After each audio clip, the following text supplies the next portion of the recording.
that plays a lot of the things that you would expect, including Supreme Verdict, a Detention Sphere, an Oblivion Ring, and Terminus. But because his deck is so large, we get to see some interesting cards that don't see a lot of standard play. For example, we've got Dungeon Geist and Fiend Hunter and Evil Twin and Alms Beast. All is 4-ofs.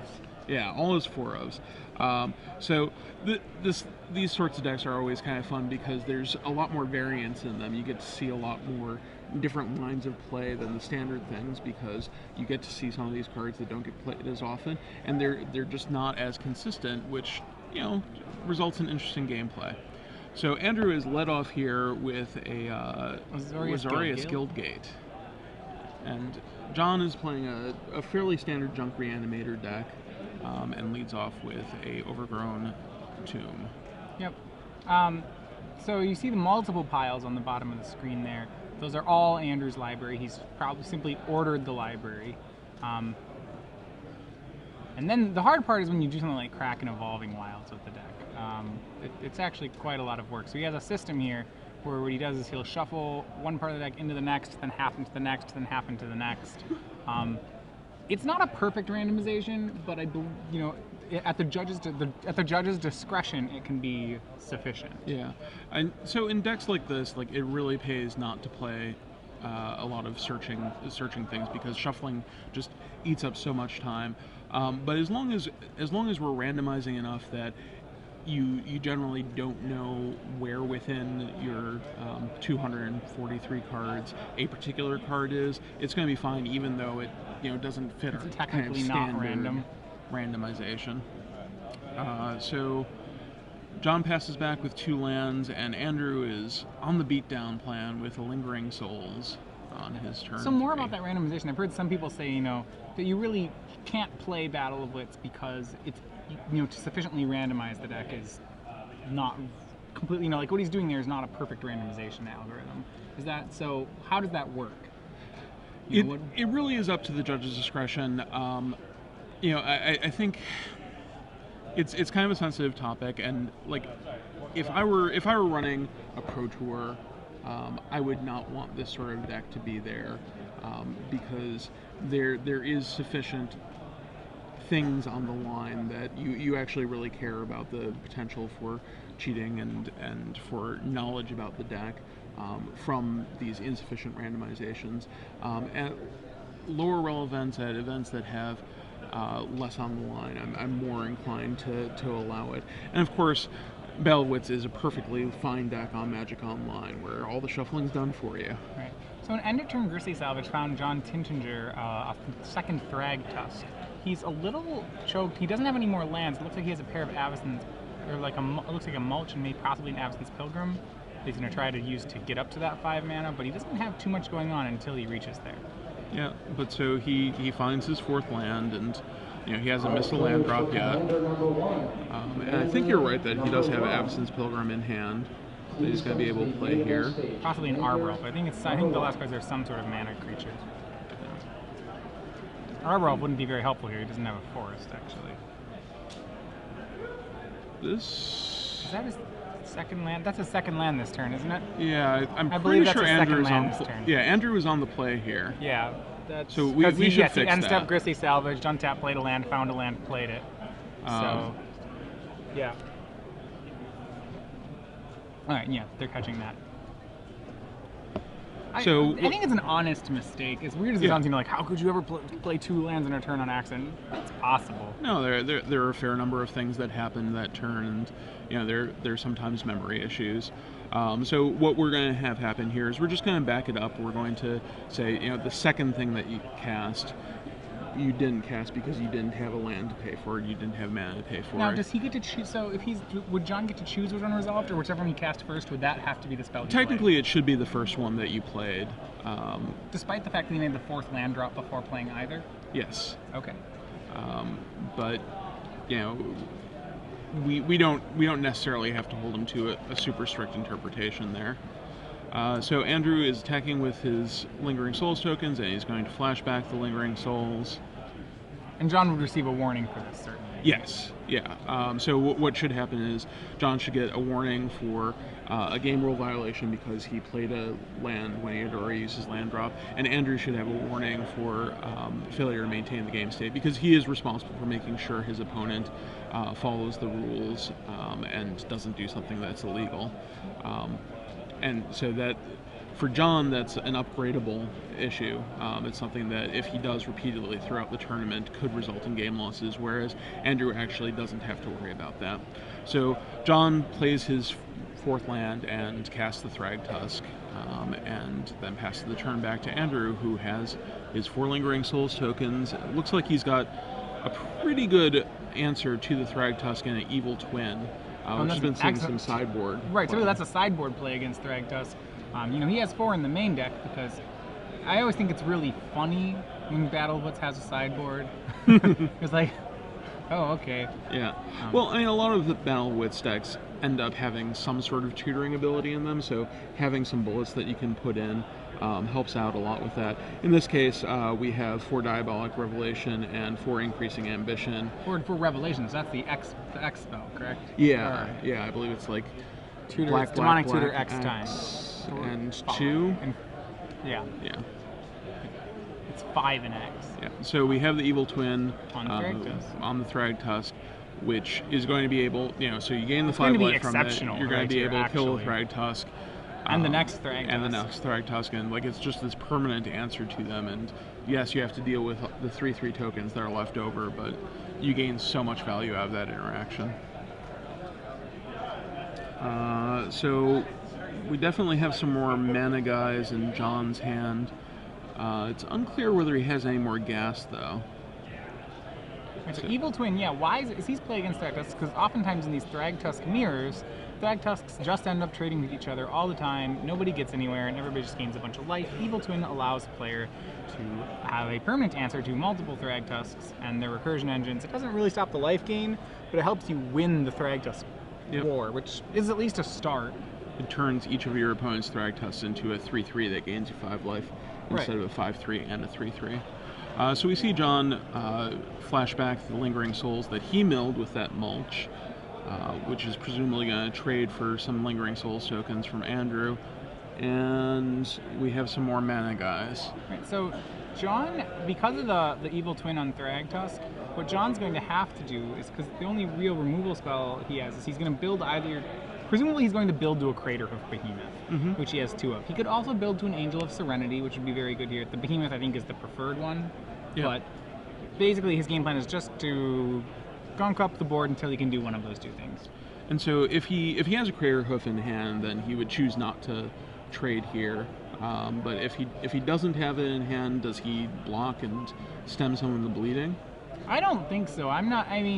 It seems to me strange that Andrew's racing in the first place. Well, maybe not strange. Andrew needs some sort of plan. Craterhoof's just going to get him either way. But I would want to make sure my Craterhoof's lethal. I don't see... I can race back. John can race back for almost the same amount of damage that he's getting dealt. I don't see why he'd want to trade here. Okay. So Andrew plays a High Priest of Penance, which is a gate crash rare that we have not seen in standard play right now, but it's a 1/1 for a black and a white that when it's dealt damage, you get to destroy a non-land permanent. This is a 1-of in his deck, by the way. Really? Yeah.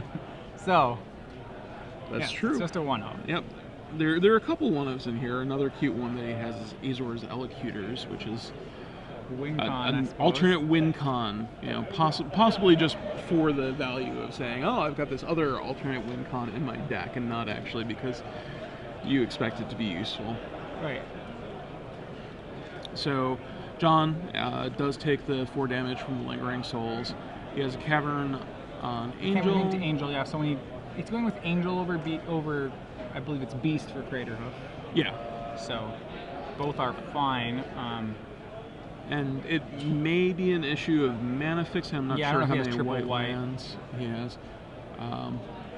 But so we see the Evil Twin get rid of the first Thragtusk. It's going to work. It's still, interestingly enough, Evil Twin, it goes to work, but it still is kind of only a mediocre answer to Thragtusks. The damage is still done for the most part. Yeah, but it slows it down. Absolutely. It's It stops them from killing you. It just turns them into big life gain dorks. It's clearly an answer that is favored for control decks that just want to extend the game and get to their inevitability, and not for an aggro deck that wants to get through the Thrag Tusks. And he has drawn a Fiend Hunter, which he has 4. Yep. And there's also a Devour Flesh in Andrew's hand. And that one's pretty weak right now. Yeah. So the fun thing about Battle of Wits deck is, remember, there's always the potential that Andrew will just draw Battle of Wits. Yeah. Obviously, it's a low probability play, but he really just needs to stall until he can draw it. Yeah. And so this point, Andrew, is taking a very aggressive line, and John is taking a very defensive line. Well, both of them are essentially waiting for a top deck to win the game. Andrew's trying to draw into Battle of Wits, and John's trying to draw into an Angel or a Greater Hook. Yeah. John is a little. The question is who's more efficient at finding them. I think it's John. It's close though, actually. The games they're both just kind of mucking around until one of them does it. And so Andrew, you would think would have a lower chance, but because he has all these tutors in his deck, he actually has at least 12 live draws. He has 4. What is it? So let's look at his tutors. He has 4 Battle of Wits. Those are hard tutors. Yeah. He has 4 Forbidden Alchemy. Those probably can't. They might be able to find a tutor. Yeah. So he could start a chain. The chance that it gives him redraws. The chance that Forbidden Alchemy can find a tutor is fine. So what the actual hard tutors on top of that, he has 4 Diabolic Revelation, 4 Increasing Ambition. Yeah, so he's got 12 outs to actually just win, and then he's got a bunch of redraws and Sphinx's Revelation and Forbidden Alchemy and Thought Scour and all these other things.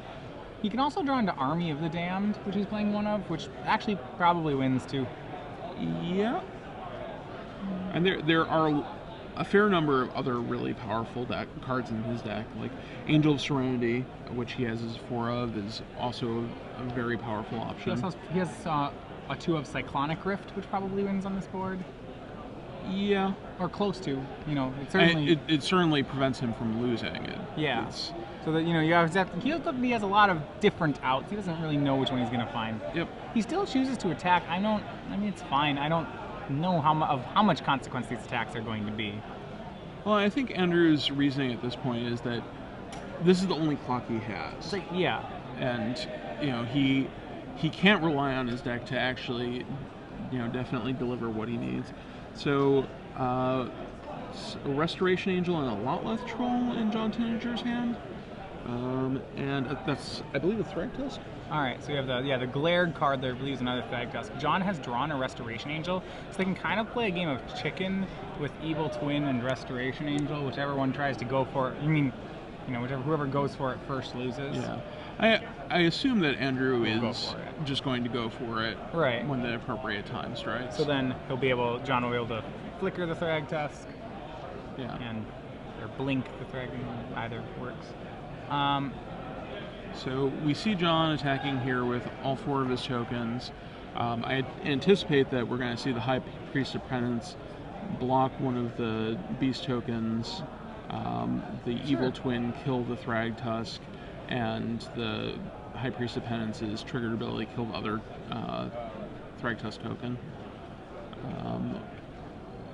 And the one thing that's going to happen is that there's going to be a Restoration Angel in response to the Evil Twin, which generates another token and gains 5 more life for John Tintinger, but that's about all it is. Oh, interesting. He's blocking a mana creature. It's a 5/3, so of course. Wait, no, he's not. Is he no, not? Well, it looked like he was. I think he. Is he blocking a beast token? Indicated blocking a beast token, which is kind of a blowout in this situation. Like, it makes a little sense because he's to give up the Thrag Tusk. Well, that's the 3rd Thrag Tusk that John has played. And so Andrew may have said to himself, well, he has to deal with the 3/3s eventually. Yeah. I need to deal with these 3/3s eventually. So now Andrew certainly is behind. He certainly is behind at this point.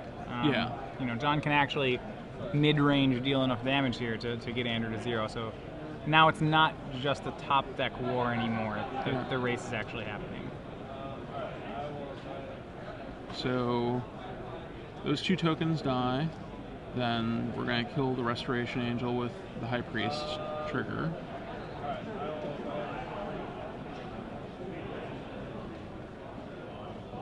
Yeah.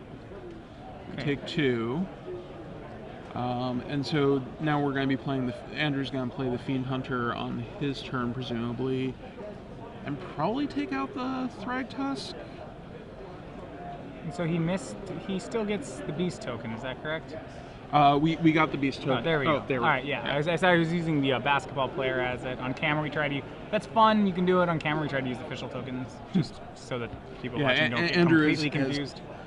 His own face down tokens that he's been trying to use, and the judge has just been putting in the right tokens over and over and over again.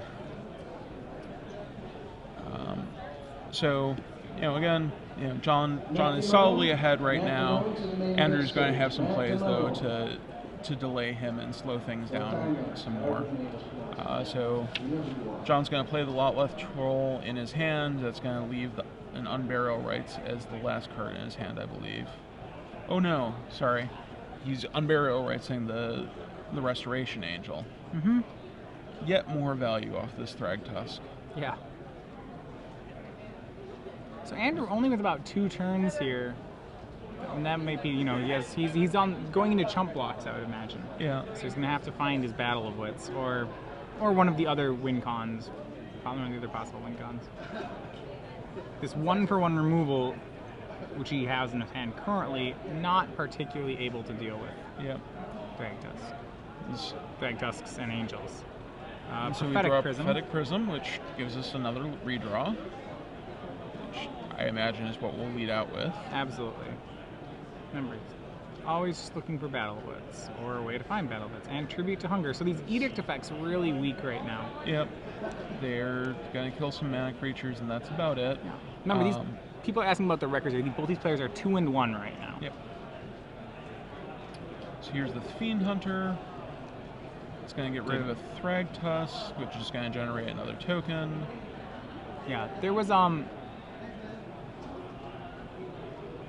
he's down a beast token, I believe. I don't know if we. Yeah, I think they treated High Priest as though it had Death Touch, which it doesn't. Oh. Yeah, so he's actually true. down a beast token right now. I'm not sure if that's something you back up for or whether that's just missed. So it's not a yeah, he's trigger, definitely down a beast token. There's a game rule violation, so we should let the judges know that happened.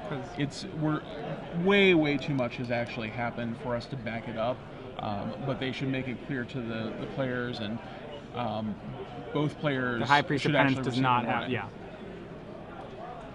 for that, because again it's another game rule violation. Right, second one of the game. I don't know if that carries more weight as a result of it. So that. I mean, it is confusing. It's a card that doesn't see much play. I would understand how one would think that High Priest of Penance has Death Touch. It feels like it has Death Touch. It feels like in a really weird sort of way. Yep. And like there were enough things happening there with triggers and with the Evil Twin killing something and with the Restoration Angel that it's very easy to get caught up in there, and so I'm sure it was an honest mistake. Yeah, I mean that card apparently. I'm reading another thing about it. 1 second. Yeah. So we're Unburial Rightsing the Restoration Angel. We're blinking the Thragtusk. We're getting another token. Doing this all pre-combat, and then presumably we're going to ship in with 2 beast tokens and 2 spirit tokens. Okay, so we're pausing here. Certainly a lot of token going on. Yeah. This board has gotten very crowded. Huh. Wait, we're not attacking? Yeah, looks like John passed the turn back. We had it untapped. We're Thought Scouring. Andrew Burns is Thought Scouring right now. He flips over a Dungeon Geist and a Snapcaster Mage. He drew it looks like a Glacial Fortress. So we've got a couple of Edict effects in Andrew's hand, which are not going to really help him very much against John's board. I mean, he's really just, like you said, drawing to those other outs. You know, there is that problem with the Battle of Wits deck that you have to find your Battle of Wits eventually. Otherwise, typically there's not enough sustain in this format to just be a true control deck like this. I mean, there is when you play Esper, but it really revolves on Sphinx's Revelation. And when you have a 243 card deck, you sometimes just never draw a Revelation. And so, as we're kind of seeing now, he just has a bunch of 1-for-1 removal, which is getting trumped. Yep. And so John right now, he's solidly ahead, but he needs to get a move on to make sure that he needs to be more Andrew doesn't aggressive. draw his outs. He wants to make sure that he puts his opponent on a 2-turn clock. Yeah, so, 3-turn and then I think he's like realizing this now, yeah. so he turns into the aggressive role. And Andrew is in full-on chump mode. He's chumping the Angel, he's chumping the Thragtusk, he's trading with a Beast token, trading with 2 Spirit tokens, and so 2 Beast tokens are going to get through. He's killing as much stuff as he can. So he's basically chumping, or he's trading everything that can trade, and then chumping the biggest numbers. So making the best defensive play he can. And that'll give him a better impression of how many turns he actually has left to live. Yeah. Because Junk Reanimator doesn't have any haste threats, other than like an end turn rest. Like the only unseen threat it can do is end step Restoration Angel, which you've already seen some of. I mean, he may have been slightly better served by not trading off Spirit tokens there and using them to just gain more life, chumping. I would agree. Turn. They're probably better off chumping. He's going to Devour Flesh. That will probably hit Thragtusk. An Avacyn's Pilgrim or Arbor Elf. Oh, sorry, they're down there with the lands. Yeah, I missed that. They're a little glared here. I mean, you can do Thragtusk too. It's probably. I mean, I would probably still elect to kill the Mana Dork. Yeah. But this isn't. He still seems dead next turn. Yeah. No, it's. The only thing we're deciding is, whether Andrew has this draw step or not. Some more 1-for-1 removal. Oblivion Ring drawn by Andrew Burns. Looks at the 1-for-1s. This is the power of restoration of Angel Resto Thragtusk, because that it's very resilient to removal. And we're really kind of getting clinicked on that right here. Andrew drawing a kill spell every turn, and somehow still miles behind. Right. So, do you think this game turns out any differently if Andrew doesn't lose his Evil Twin in that one attack? If he's just a little bit more cautious there? I don't really think so. I mean, he still doesn't have a way to deal with these 3/3s. Eventually, he has to trade the Thragtusk for 3/3s. Yeah. The Evil Twin Thragtusk. What he really needs is a 3/4 in play. That would really change that would change the game. So we expect John to attack here, and I think he has a lethal attack if he attacks with everybody. So we should see like a Devour Flesh from Andrew, which will kill one of the mana guys, and a chump of one of the Beast tokens, and we still get in for 10. Tribute to Hunger gains. Yeah, well, it gains Andrew life. Yeah. So yeah. He misses out on 1 turn. But I don't think he doesn't have a way to win on the next turn either. All right, so now we get the arduous process of shuffling up for game 2. No Battle of Wits in that half of his deck. So counting the 1-for-1 removal spells, that's really appears to be kind of the strength and weaknesses of Andrew's deck, is that every game it appears he will have enough 1-for-1s. So when you look at it, he has Devour Flesh Tragics, so go through it quickly. Devour Flesh Tragics with Murder, Tribute, Ultimate Price, Evil Twin, I guess that's not really 1-for-1. But, all... Fiend Hunter, High Priest of Penance. So plenty of 1-for-1 removal. He has some 2-for-1 removal, Supreme Verdict, Barter and Blood, Merciless Eviction, Terminus.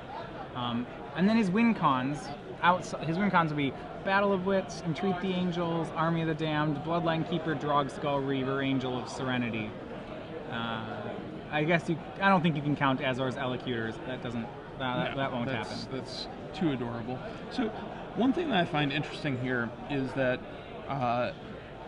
Andrew is running 4 Merciless Eviction, but he's only running 1 Planar Cleansing. I would imagine that if you want a deck with 13 Wrath of God effects, you would actually prefer the opposite there. I wonder if that's that he's maybe worrying too much about destroying his own Battle of Wits. Well, Merciless Eviction, correct me if I'm right, is exiles, correct? It exiles, and you get to choose which of the 4 right, types I mean, you maybe want. it's very possible the fact that it exiles is what he's looking for. Certainly in this matchup, I would say Merciless Eviction is the better card because of the fact that it exiles the guys. And so being able to prevent your opponent from reanimating, and so that's definitely one of the appeals of Terminus. Yeah. I doubt with Merciless Eviction that he's really ever choosing anything other than creatures. I mean, presumably he can choose planeswalkers. Yeah. But what you're saying is, I do. Yeah, planar cleansing would be better about that. So the only reasons he would be playing more Merciless Eviction Z is he either cares about the exile effect, or he's a little worried about triple white, which I don't. At first glance, I can't really say how good his mana base is at supporting triple white. I'm not even sure if he knows how good his mana base is at supporting triple white. And given that 40% of his lands are basics that don't produce white, that should be a concern. Yeah, and then he has blue-black duels as well. Yeah. That would be my guess. Okay, that seems pretty reasonable. So it's probably not super interesting to talk about the sideboarding from Andrew's perspective. Is there anything interesting in John's sideboard that we want to bring in here? I mean, you have Acidic Slime, and they play Battle of Blitz. I'd probably bring in Acidic Slime. Acidic Slime's already sideboard against Esper Control, so it's already there for that matchup. And he's essentially just like a really bad Esper Control deck with a gimmicky win con. Sorry, gimmicky is probably the wrong way to put it. With every once in a while, he's an insane control deck because he has this card that wins the game, and every other game, he's kind of a bad control deck. So I would bring in these Acidic Slimes. I would board just like I was boarding against Esper Control. I think that's about it. He has 2 Garruk Relentless. Those might come in as well if he really wants to just have something that continues to make threats and is harder to answer. I'm not even sure how good that is. A lot of Andrew's removal looks like it can answer a Planeswalker as well as a creature. Yeah, and seeing the Oblivion Ring in the first game, and like you have to expect assume that he's detention gonna have spheres counter spells and detention spheres. It's pretty reasonable. So looks like we actually are shuffled up for game 2 and have our opening 7-card hands. Let's see so how Andrew they are. Burns on the play. Battle Bit's always pretty exciting though. I don't know. It's a fun concept as a deck. It usually ends up being what Andrew's doing right now. Just a bad version of something else. Yeah. I've seen some interesting lists in Legacy because the card depth is so deep that like you can actually have a pretty decent mana base, and you can find it a lot of the time, every time. That said, like it's still like not an ideal deck for that format. So we've just gone land go for the first 2 turns, and Dimir Keyroon to accelerate for turn 3 for Andrew. So what did he keep his hand based on? Looks like he has a tutor of some sorts. We see it ends up Grisly Salvage. Yeah. Dumping Craterhoof, possibly finding a mana dark. I mean, Dimir Keyroon's just a mana rock in this deck. He doesn't actually do that second thing. There is a black card in his hand. I'm not sure if it's a tutor or whether it's an ultimate price. If it's an ultimate price, I don't think you can keep the hand. If the hand is just like land, mana rock, ultimate price, Fiend Hunter, land, that sounds terrible. It does sound terrible. I would not. So I would hope it's a tutor of some kind. Yeah. That to me seems like what it would be. On the other hand, it's going to come. All it really takes from John is to have an Acidic Slime, and this doesn't work. Right, so we have Lingering Souls from John. The thing is about 1-for-1 removal is as creatures have gotten better recently, 1-for-1 removal has gotten worse. You look at this deck, got a deck like Junk Reanimator. It's playing on Burial Rites, Thrag Tusk, Restoration Angel. 1-for-1's not going to really carry its weight against that. Absolutely, it's we have moved from a spell-based sort of standard to a creature-based standard, and that's reflective in what the decks are playing now, and that's reflective of the strength of the cards in question. So John attacks with his 2 Lingering Souls tokens, and I think he has no, we're flashing back. Yeah, he does look like he has a pair of Thrag Tusks in hand, so he's really just gonna kind of mash cards out there and presume that challenge Andrew to deal with it. Yeah. So does he have any mana guys that he can accelerate with? I mean, being able to get that Craterhoof in his graveyard into play is sort of like the game-winning thing that he can do to just shut things down quickly. Right, so what is the play? Looking for the play by Andrew. It looks like it's a murder is the black card. He has to pay black mana to do that, but yeah, that doesn't. It's not an Azorius Keyroon. I mean, Yeah, I mean, it's actually relevant because he's trying to leave up murder mana. Yeah. So he actually doesn't have murder mana. And so now the judges are correcting that.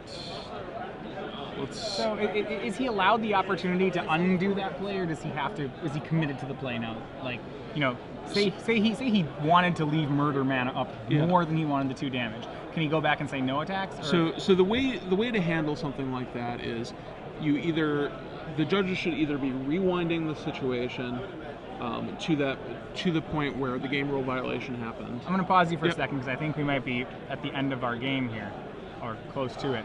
Craterhoof Behemoth, Unburial Rights for John Tintinger. All his creatures are going to get +5/+5. That should be lethal here through a murder. Yep. Well, actually, with the trigger on, Andrew he could murder, but that would still be 20 damage. It would be 5, yeah, because they'd all get +4/+4 and be 20. So, so John with the turn 5 kill. Turn 5 kill. Yeah. Yep. And so John Tintinger has 2 spells. Yeah. 3 spells. Grisly Salvage, Unburial Rights, and Lingering Souls. Yeah. So going back, you'd say